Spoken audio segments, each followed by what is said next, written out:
فضائے بدر پیدا کر، فرشتے تیری نصرت کو اتر سکتے ہیں گردوں سے، قطار اندر قطار اب بھی۔ حمد و صلات کے بعد میرے محترم بھائیوں، دوستوں اور بزرگوں، بچوں، 2 ہجری 17 رمضان المبارک، حق و باطل کے درمیان ایک بہترین فیصلہ کن معرکہ وجود میں آیا، جس کو بدر کے نام سے جانا جاتا ہے، اور قرآن نے اسے یوم الفرقان بھی کہا۔ غزوہ بدر کی طرف اگر ہم دیکھیں تو ہمیں اس میں تعداد 313 کے قریب نظر آتی ہے، اور جو سامنے مخالفین کا لشکر تھا، مشرکین کا، ان کی تعداد تقریباً 1000 کے قریب ان کی تعداد تھی۔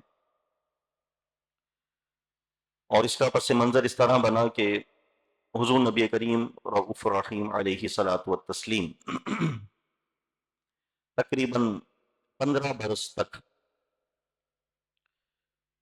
یہ جو مشرکین مکہ تھے، ان کے جو ناپاک عزائم تھے اور جس طرح یہ مسلمانوں کو تنگ کرتے رہے، اس پر خاموشی اختیار تھی۔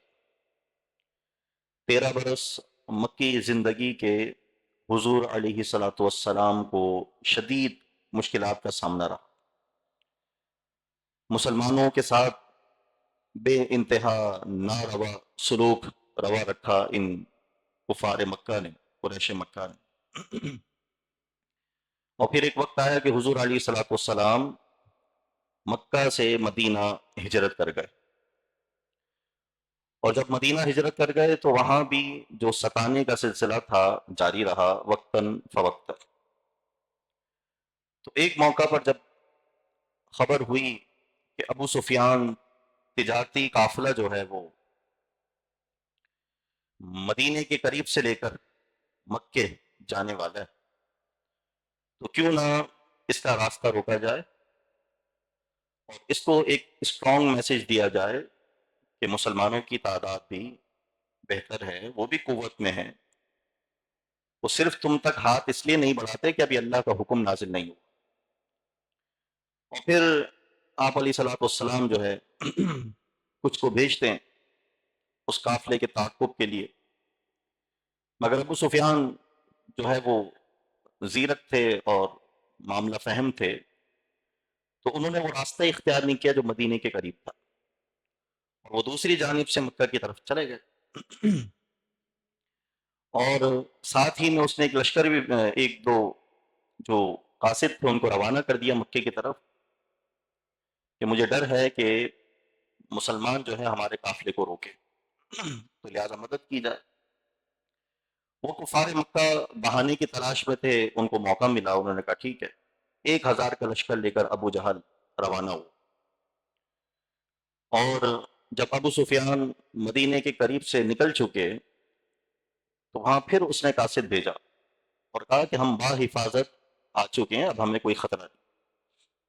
مگر چونکہ ابو جہل سازشی تھا، نفرت بغض اس کے اندر بھرا ہوا تھا، اس نے کہا اب آئے ہیں تو اب ان مسلمانوں کا جو ہے وہ حساب چکتا کریں، ہم ایسے نہیں جائیں گے واپس۔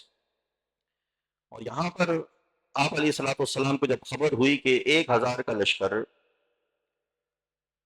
مسلمانوں کے مقابل تیار ہے لڑنے کے لیے، تو آپ علیہ الصلوۃ والسلام کے وہ جو 313 اصحاب تھے، آپ علیہ الصلوۃ والسلام نے ان سے مشورہ کیا، اور جب مشورہ ہوا تو جناب صدیق اکبر، عمر فاروق اور بھی جو مہاجرین تھے صحابہ اکرام کھڑے ہوئے، سب نے اپنے جذبات کا اظہار کیا اور کہا یا رسول اللہ صلی اللہ علیہ وسلم ہم آپ کے ساتھ۔ مگر آپ علیہ الصلوۃ والسلام نے فرمایا مزید میں رائے جاننا چاہتا ہوں۔ اب انصار متوجہ ہوئے اور وہ کھڑے ہوئے اور عرض کی یا رسول اللہ صلی اللہ علیہ وسلم، آپ کی مراد ہم انصار ہیں؟ تو اگر ہم انصار ہیں تو ہم آپ کے ساتھ ہر قسم کے محاذ کے لیے تیار، جیسا آپ حکم دیں گے ہم وہ کرنے کے لیے تیار. اور اس وقت تاریخ کی کتب میں یہ بات ملتی ہے، سیرت کی کتب میں، کہ وہ جو مہاجرین انصار تھے ان کے جذبے بھی بڑے بلند. اور یہاں تک ملتا ہے کہ ہم بنی اسرائیل نہیں ہیں کہ موسیٰ علیہ السلام کو انہوں نے کہہ دیا آپ اور آپ کا خدا جا کے لڑے، ہم یہیں بیٹھے ہیں، ہم آپ کے ساتھ لڑیں گے آپ جیسا کہیں. تو یہ جو انصار کے جذبات تھے جب آپ علیہ الصلوۃ والسلام نے دیکھے تو آپ نے فرمایا اس قوم کو کوئی شکست نہیں دے سکتا جس کا اللہ پر اتنا توکل ہو، تعداد کم ہونے کے باوجود ہر طرح سے لڑنے کے لیے تیار. اور پھر سعد بن ابی وقاص رضی اللہ عنہ کے چھوٹے بھائی عمیر بن ابی وقاص، عمر کم ہے 14 برس. تو آپ علیہ الصلوۃ والسلام نے فرمایا آپ چھوٹے ہیں تو سعد تو ہمارے ساتھ چلے، مگر عمر کیونکہ چھوٹے ہیں تو لہٰذا یہ نہیں. اب ان کا جذبہ ایمانی کہ وہ پنجوں کے بل کھڑے ہو گئے اور کھڑے ہو کر آپ علیہ الصلوۃ والسلام کو اپنا قد اونچا کر کے دکھاتے، کہتے ہیں رسول اللہ میں بڑھوں. تو آپ علیہ الصلوۃ والسلام فرماتے ہیں ساتھ تمہارے بھائی ہیں ہمارے ساتھ تو ان کو لے لیا ہم. تو کہنے لگے نہیں وہ طاقت میں مجھ سے زیادہ نہیں، میں طاقت میں زیادہ. اور آپ علیہ الصلوۃ والسلام انہیں بھی سلیکٹ کر لیتے اور پھر یہ بھی لڑنے کے لیے آگے نکلتے. تو بدر کے موقع پر یہ سارے جو مناظر تھے ایمان کے یہ سب دیکھے. اور 313 کا لشکر، اب چونکہ یہ پیچھے ابھی اور ان کا لشکر 1000 کا وہ پہلے پہنچ گیا بدر. بہترین جگہوں پہ انہوں نے اپنے مورچے بنا لیے، جہاں پانی کا انتظام تھا کنویں تھے وہاں پہ مورچے بنا لیے، جہاں زمین ہموار تھی وہاں پہ مورچے بنا لیے. جب صحابہ کی یہ جماعت 313 کی پہنچتی ہے تو ان کو نرم زمین ملتی اور پانی بھی ان کے پاس نہیں، کنویں موجود نہیں. تو حضور علیہ الصلوۃ والسلام بارگاہ الہی میں عرض کرتے ہیں، دعا کرتے ہیں، اللہ رب العزت برسات نازل فرماتا. پھر آپ علیہ الصلوۃ والسلام فرماتے ہیں کہ اب چھوٹے چھوٹے حوض بنا لو. ان حوضوں کو بنا کر پانی کو جمع کر لیا جاتا ہے.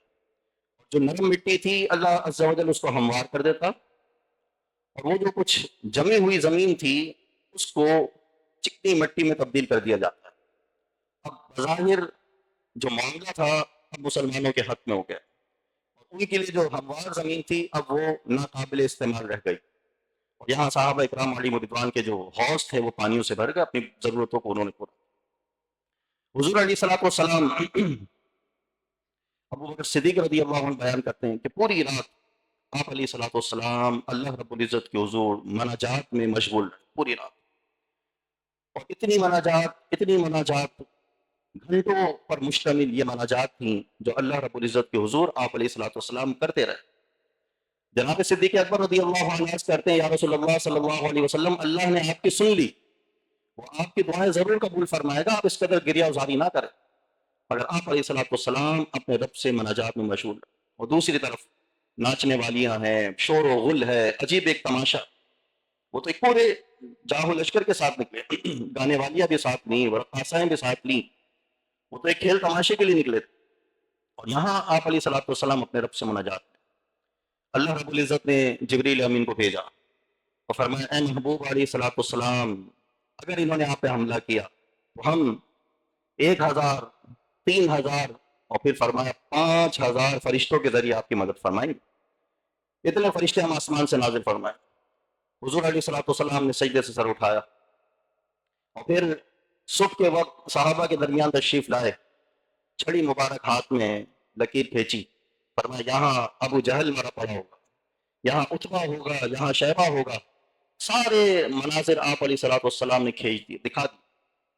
اسی میں طرف اشارہ کیا کہ کہاں مریں گے، ابو جہل اتبا و شیبہ کہ جنگ بدر کا نقشہ حضور جانتے ہیں. دکھا دیا گیا حضور کو کہ اب منظر کیا ہونے والا ہے. اور آپ علیہ الصلوۃ والسلام کے پاس استقلال پہلے ہی مضبوط تھے، نتائج کچھ بھی تھے. کیا عرض کر رہے تھے آپ علیہ الصلوۃ والسلام؟ بس یہی یا الہ العالمین، یہ 313 ہی تھے میرے پاس، یہ سارے تیری حضور لے کر آ گیا. اگر آج یہ بھی شہید ہو گئے تو پھر تیرا نام لینے والا کوئی نہیں ہو. کوئی شکوہ نہیں تھا اللہ سے، کوئی رنج نہیں تھا کہ ہم مار دیے جائیں گے. فکر تھی وہ دین پھر کوئی نام لینے والا نہیں ہوگا یا اللہ. اس فکر کے ساتھ آپ علیہ الصلوۃ والسلام اور پھر منظر دکھا دی کہ کس طرح مسلمانوں کو فتح یاب کیا جائے. اور پھر وہ وقت آیا کہ جنگ کا آغاز ہوتا ہے اور کفار مکہ سامنے کھڑے ہوئے ہیں اور ان سے کہا جاتا ہے کہ کون مقابلے کے لیے آئے گا. اور وہاں سے بڑے جو ہے وہ آتے ہیں، اتبا ہے شیبہ ہے، وہ مقابلے کے لیے آتے ہیں. یہاں سے آپ علیہ الصلوۃ والسلام جو ہے انصار چونکہ جلد کرتے ہیں، انصار کہتے ہیں کہ ہم جانا چاہیں، آپ علیہ الصلوۃ والسلام کچھ انصاریوں کو بھی بھیجتے اور کچھ دوسرے صحابہ کو بھی بھیجتے، مگر وہ کہتے ہیں کہ ہم ان سے تھوڑی لڑیں گے، یہاں ہم نے سردار بھیجے ہیں، آپ بھی کوئی بھیجیں ذرا بڑے۔ تو اب حضور علیہ الصلوۃ والسلام فرماتے ہیں کہ عبیدہ بن جراح کھڑے ہو، حیدر کرار مولا علی شیر خدا رضی اللہ عنہ ان کو فرماتے ہیں آپ کھڑے ہو، حضرت امیر حمزہ رضی اللہ عنہ، یہ تینوں آپ علیہ الصلوۃ والسلام پائے کے جو جری تھے مسلمان نوجوان ان کو آگے کرتے، اور حضرت امیر حمزہ رضی اللہ عنہ بھی جو مقابل آتا ہے اس کا صفایا کر دیتے ہیں، شیر خدا حضرت علی المرتضیٰ رضی اللہ عنہ بھی مقابل آنے والے کا صفایا کرتے تھے، حضرت عبیدہ بن جراح بھی لڑ ہیں مگر کچھ زخمی ہو جاتے ہیں، تو یہاں پر جب حضرت علی رضی اللہ عنہ دیکھتے ہیں کہ حضرت عبیدہ کچھ زخمی ہو گئے تو حضرت علی پلٹ کر وار کرتے ہیں، حضرت عبیدہ بن جراح کو شیلٹر دیتے ہیں، پھر ان کا جو مخالف تھا اس کو بھی قتل کرتے ہیں، اور یہاں پھر حضرت عبیدہ بن جراح کو خود اپنے ساتھ حضرت علی لے جاتے ہیں حضور علیہ الصلوۃ والسلام۔ اب یہاں پہ معاملہ گرم ہے اور سب لڑ رہے ہیں، اور پھر یہاں پر وہ منظر بھی ہمیں نظر آتا ہے، یہ جو ان کے پائے استقلال تھے جو جامع شہادت سے لبریز تھے، یہ سارے نفوس سر پہ کفن باندھ، جب جاسوس آئے نا ایک دن پہلے جاسوسی کرنے کے لیے کہ یہ مسلمانوں کے لشکر کی ذرا تعداد تو دیکھی جائے کیا ہے، تو وہاں جا کر جب ابو جہل کو بتایا کہ 313 ہیں، تو ابو جہل نے کہا کہ یہ تو کوئی معاملہ ہی نہیں ہے، نہ ان کے پاس تلواریں ہیں، نہ گھوڑے ہیں، نہ ہی کوئی زرے ہیں جس سے اپنے آپ کو محفوظ کریں، کوئی معاملہ ہی نہیں ہے۔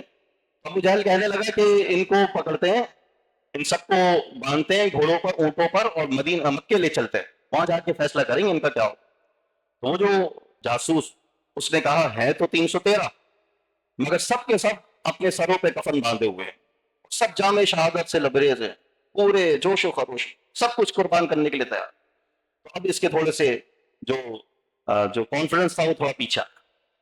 پھر معاذ اور معوذ ان کی تعداد ان کی عمر بھی ہمیں نظر آتی ہے، کچھ 16 یا 17 برس کے یہ دو بھائی تھے نوجوان، ان کی بھی تاریخ کے اندر ہمیں بڑا پیارا منظر نظر آتا ہے۔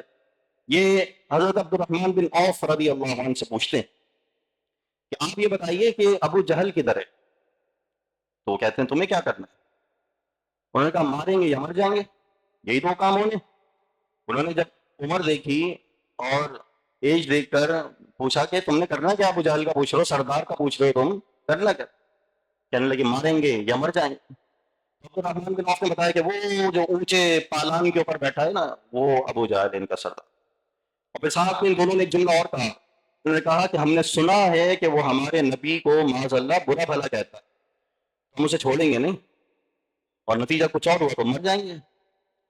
حضرت عبد الرحمن بن عوف اور کتب میں دوسرے نام بھی ملتے ہیں، وہ کہتے ہیں کہ ہم نے کبھی انسانوں کو اڑتے ہوئے نہیں دیکھا، مگر جیسے ہی نشاندہی کی گئی کہ ابو جہل وہ اونچے پلان پہ بیٹھا ہوا ہے، یہ دونوں بچے اڑتے ہوئے اس کے پاس گئے، جم مار کے چھلانگ لگا کر، اور اس کے پاؤں پر نیزہ مارا، وہ نیچے آ گیا۔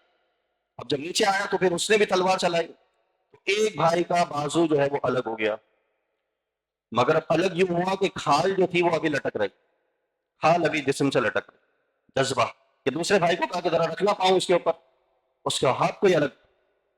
اور پھر جب حضرت عبداللہ ابن مسعود رضی اللہ عنہ نے دیکھا تو وہ فوراً سے آئے اور آ کر ابو جہل کے سر یعنی گردن پہ تلوار رکھی۔ اب ابو جہل نے کہا کہ اے عبداللہ ابن مسعود تم میری ذرا گردن اوپر سے کاٹنا، تاکہ جب میری لاش کو دیکھا جائے تو دیکھنے والے کہیں کہ ابو جہل سر جھکا کے نہیں مرا، سر اٹھا کے مرا، یہ ذرا میری گردن اونچے اوپر سے کاٹنا۔ کاٹ دی گئی اس کی گردن۔ حضور علیہ الصلوۃ والسلام کے پاس جب یہ معاملہ گیا تو آپ علیہ الصلوۃ والسلام نے فرمایا یہ میری قوم کا فرعون ہو، اور یہ اس فرعون سے بھی بدتر ہے کہ جو مرتے وقت کہنے لگا کہ میں موسیٰ اور ہارون کے رب پہ ایمان لایا، مگر یہ مرتے وقت بھی تکبر اور انا کے اتنے زوم میں تھا کہ اس نے کہا کہ میری گردن اوپر سے اڑا۔ صحابہ اکرام علیہم رضوان اپنی پوری قوت اور اللہ رب العزت پر جو توکل تھا اس کے ساتھ میدان میں اترے، اور صحابہ بیان کرتے ہیں کہ ہم کسی کو مارنے کا ارادہ کرتے تو وہ ہم سے پہلے اس کی گردن الگ کر دی جاتی۔ یہ منظر ہم نے اپنی آنکھوں سے دیکھے، اور ہم نے غیبی مدد دیکھی کہ اللہ رب العزت نے مسلمانوں پر غیبی مدد کو نازل فرمایا، اور پھر اللہ رب العزت نے مسلمانوں کو عظیم فتح سے ہمکنار پر عظیم 70 کفار مارے گئے، 70، اور یہاں چند صحابہ 14 کے قریب صحابہ نے جامع شہادت نوش کی۔ وہاں 70 کفار واصل جہنم ہوئے. آپ علیہ السلام نے ایک کنویں میں ان کو ڈال دی بدر کے، اور کنویں میں ڈال کر جب ان کے سرانے کھڑے ہوئے اور کہا کہ اے مشرکین، اے کفار کی جماعت، کیا تم نے اللہ کے وعدے کو پا لیا جو اللہ نے تم سے وعدہ کیا تھا؟ اب یہاں پر عمر فاروق رضی اللہ عنہ کہتے ہیں یا رسول اللہ صلی اللہ علیہ وسلم، یہ مردے یہ سنتے؟ آپ علیہ السلام نے فرمایا تم سے زیادہ سنتے. کیا فرمایا؟ تم سے زیادہ سنتے. پھر ان سے آپ علیہ السلام نے کلام فرمایا، کیا تم نے اپنے رب کا وعدہ پا لیا جس وعدے سے میں تمہیں ڈراتا تھا کہ مان جاؤ، ایمان لے آؤ، ورنہ اللہ کا عذاب بڑا سخت ہے. یہاں پر آپ علیہ السلام نے صحابہ کرام علیہم رضوان کی جماعت کے ساتھ جب واپسی کو اختیار کیا اور ان کے کچھ قیدی بھی بنائے گئے، کچھ قتل کر دیے گئے، اور پھر ایک عظیم معاملہ کہ کس طرح ان کو چھوڑا جائے، انہی میں ہمیں آپ علیہ السلام کے ایک چچا بھی نظر آتے ہیں کہ وہ ابھی تک ایمان نہیں لائے تھے مگر قیدی بنا لیے گئے. اور پھر جب یہ قیدی بنا لیے گئے تو جاتے جاتے جو ہے وہ ایک سونے کی ڈلی تھی ان کے پاس، انہوں نے اپنے گھر میں زمین کھودی، وہاں پہ اس کو دفن کر دیا، اور صرف اپنی زوجہ کو بتایا کہ اگر میں واپس آ گیا ٹھیک، اگر نہ آ سکا تو یہ سونا تمہارے استعمال میں آئے گا. اور جب بات یہ ہوئی کہ ان بدر کے جو قیدی ہیں اب ان سے فدیہ لیا جائے اور ان کو چھوڑ دیا جائے، بعض نے پیشکش کی کہ ان کو قتل کر دیا جائے تاکہ دوبارہ ضرورت نہ ہو ان کی اسلام کے خلاف سر اٹھانے کی، مگر بعض نے کہا کہ ان سے فدیہ لیا جائے، ان کو چھوڑ دیا. تو آپ علیہ السلام نے اس رائے کو پسند کیا کہ فدیہ لیا جائے، چھوڑ دیا جائے.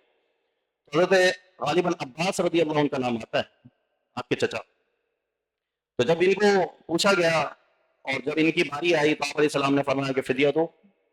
کہنے لگے میرے پاس تو کچھ بھی نہیں ہے، کہاں سے دوں؟ تو پھر آپ علیہ السلام نے فرمایا جو چلتے وقت تم زمین میں سونا دبا کر آئے تھے وہ کس کام آئے گا؟ تو فوراً سے دیکھنے لگے اور عرض کرنے لگے کہ آپ واقعی اللہ کے سچے نبی ہیں کہ اس بات کا تو سوائے میری بیوی کے کسی کو علم نہیں تھا. اور پھر آپ بھی جو ہے وہ اسلام لا کر کلمہ پڑھ کے اسلام میں داخل ہو جائے. فضائے بدر پیدا کر اقبال نے کہا آج بھی اگر ہم وہی جذبہ ایمانی اپنے اندر پیدا کر لیں. دیکھیں در حقیقت اسلام نے ہمیں تعلیم کیا دی؟ فرمایا کہ تم نے توکل کرنا ہے اللہ رب العزت پر. اور قرآن نے ہمیں بتا دیا وَيَوْمَ حُنَيْنٍ إِذْ أَعْجَبَتْكُمْ كَثْرَتُكُمْ، وہ یاد کرو جب حنین کا دن تھا تمہاری کثرت بڑی زیادہ تھی، 10,000 کا لشکر لے کر تم میدان میں اترے تھے، تو تمہیں اپنی کثرت پہ تعجب بھی ہوا اور کسی نے کہہ بھی دیا تو آج تو اتنی عظیم جماعت ہے مسلمانوں کی، ان کو تو کوئی شکست نہیں دے سکتا. آپ علیہ السلام نے اس وقت بھی صحابہ کو تنبیہ فرمائی تھی، ان کلمات پہ ناراضگی کا اظہار فرمایا تھا، منع کیا، فرمایا تعداد پر نہیں، اللہ پر ہمیں توکل کرنا چاہیے، اللہ پر توکل کرنا چاہیے. اور یہاں ہمیں عظیم توکل کی مثال نظر آتی ہے. 313 تین گنا عظیم لشکر سامنے بڑا، جو تعداد میں بھی زیادہ، وسائل میں بھی زیادہ، مگر یہاں تن تنہا مسلمان، مگر اللہ رب العزت نے اس 1,000 سے 4 گنا زیادہ فرشتے نازل کر کر 5,000 فرشتوں کے ذریعے سے مسلمانوں کی مدد فرمائی. تو اقبال کہتے ہیں کہ فضائے بدر پیدا کر فرشتے تیری نصرت کو اتر سکتے ہیں گردوں سے کتار اندر کتار. اب بھی اگر اب بھی یہ جذبہ ایمانی ہمارے اندر پیدا ہو جائے، ہم بھی اللہ پر توکل کرنے لگ جائیں، وسائل پہ بھروسہ نہ کریں، تو اللہ رب العزت آج بھی مسلمانوں کی غیبی مدد فرمائے، آج بھی مسلمانوں کے. مگر آج ہمارے معاملات وسائل پر آ گئے، ہم ان پر جو ہے وہ زیادہ ڈپینڈ کرنے لگے، ہم وہ اللہ رب العزت پر جو توکل تھا وہ اب ہمارے اندر سے کم ہوتا جا. مگر دیکھ لیں کہ جس کے پاس ایٹم بم نہیں ہے، جس کے پاس کوئی طاقت نہیں ہے، اس کا کس پہ بھروسہ ہے؟ اللہ ہی پر بھروسہ. آج دیکھیں آپ فلسطین جو ہے تقریباً 2 سال سے لڑ رہا ہے، ابھی مستقل 2 سال سے لڑ رہا. کس کے بھروسے لڑ؟ اللہ کے بھروسے لڑ. کیا کامیاب ہو گئے 2 سال میں بھی ان کو مٹانے پر؟ ابھی تک کتنا بھاری اسلحہ سب کچھ استعمال کر لیا گیا. کیا ہے پیچھے؟ وہ اللہ پر توکل ہے، وہ اللہ پر یقین ہے، اسی کے ساتھ کھڑے ہوئے. آج بھی وہ ابھی تک ان کے سامنے مقابل کھڑے. مگر یہاں پر ہم سب کی ذمہ داری یہ بنتی ہے کہ کہیں بھی ہم نے اپنے مسلمان بھائیوں کو اکیلا نہیں چھوڑنا. آج ہم جس حالات سے دوچار ہیں، اللہ رب العزت نے 1400 سال قبل قرآن میں اعلان فرما دیا وَلَا تَهِنُوا وَلَا تَحْزَنُوا وَأَنْتُمُ الْأَعْلَوْنَ إِن كُنتُم مُؤْمِنِينَ. تم نے غم نہیں کرنا ہے، تم نے پریشان نہیں ہونا ہے، سربلندی تمہارے ہی مقدر میں ہے اگر تم کامل مومن ہو. ہم کامل مومن نہیں ہیں، ہمارا توکل اللہ کی ذات پہ کمزور ہو گیا، وسائل کی طرف دیکھنے لگے. ہم وہ کامل مومن تھے جو وسائل نہ ہونے کے باوجود میدانوں میں کود جاتے تھے، دشت و دشت صحرا بھی نہ چھوڑے ہم نے، بحر ظلمات میں دوڑا دیے گھوڑے ہم نے. کیسے؟ یہ تاریخ میں ہمیں نظر آتا. سعد بن ابی وقاص رضی اللہ عنہ، یعنی آپ نے سمندروں میں گھوڑے اتار دیے، سمندروں. اور پھر یہ کہہ کر اتارے کہ جب بنی اسرائیل کے لیے، اس نافرمان قوم کے لیے اللہ سمندر میں راستے بنا سکتا ہے تو کیا ہمارے لیے دریا راستے نہیں دے گا؟ یہ ایمان کی قوت تھی ان کی، اتر گئے، بحر ظلمات میں دوڑا دیے گھوڑے ہم نے، اتر گئے، اور اترنے کے بعد جب دوسرے کنارے پہنچے حفاظت کے ساتھ تو اپنے لشکر سے پوچھا کسی کا کوئی سامان تو نہیں رہ گیا دریا میں؟ ایک نے کہا ہاں میرا پیالہ رہ گیا ہے۔ آپ نے کہا اے دریا ہمارا وہ پیالہ بھی واپس کرو، اور اس دریا نے وہ پیالہ بھی واپس، وہ پیالہ بھی واپس۔ یہ ایمانی قوتیں، یہ سارے مناظر ہمیں کتب سیرت کے اندر نظر آتے ہیں۔ اگر آج ہم بھی اس طرف آ جائیں اور اللہ پر کامل توکل کرنے لگ جائیں تو ہمیں نظر آئے گا کہ آج بھی غیبی مدد نازل ہے۔ ہم نے اپنے بڑوں سے سنا کہ وہ بتاتے ہیں کہ 65 کی جنگ میں کیا ہوا، وہ سب بتاتے ہیں کہ کس طرح کے عظیم جو ہے وہ ایمانی جذبات تھے لوگوں کے، ٹینکوں کے آگے لیٹ گئے، سینہ سپر بن کر کھڑے ہو گئے، اللہ نے اچھے نتائج عطا کیے، اور یہ پاکستان آج بھی قائم ہے، اور انشاءاللہ تا صبح قیامت یہ قائم رہے گا۔ یہ پورا واقعہ ہمیں بتاتا ہے کہ ہم نے اپنے اندر توکل علی اللہ کو پیدا کرنا ہے اور ایمانی جذبے کو پیدا رکھنا ہے، انشاءاللہ تعالی نصرت بھی ہماری ہوگی، فتح بھی ہماری ہوگی۔ اور اگر کہیں آزمائش کے طور پر کبھی کوئی شکست کا سامنا ہو جائے، جیسے کہ احد میں ہوا کہ 70 وہاں بدر میں مشرکین کے مارے گئے تھے، مگر اب 70 یہاں صحابہ کے مارے گئے، یعنی مسلمانوں کی جماعت کے مارے، تو کیا فرمایا تلک الایام نداولها بین الناس، فرمایا یہ تو ہار اور جیت کے دن ہیں جو ہم تبدیل کرتے رہتے ہیں تمہارے اندر۔ آج تم فتح حاصل کر گئے، کل وہ فتح حاصل کر گئے، تو ہم نے تو تمہیں جانچنا ہے، کیا صرف فتح حاصل کر کے ہی خوش ہوتے ہو، فتح حاصل کر کے ہی تمہارا ایمان مضبوط ہوتا ہے، یا تم شکست کھا کے بھی اللہ پر ایمان رکھتے ہو؟ تو فرمایا تم نے ہر صورت اللہ پر ایمان رکھنا ہے، توکل کو قائم رکھنا ہے، اور اگر یہ توکل قائم رہا تو آج بھی مسلمانوں کا جو کھویا ہوا وقار ہے وہ واپس آ جائے گا۔ اللہ رب العزت کی بارگاہ میں دعا اللہ تعالی ہم سب کو اپنی ذات پر کامل توکل کی توفیق عطا فرمائے، ہمارے ایمانوں کو مضبوط فرمائے، اور شہدائے بدر کی قبروں پر اپنی کروڑوں رحمت و رضوان کی بارش عطا فرمائے۔ آمین، وآخر دعوانا ان الحمد للہ رب العالمین۔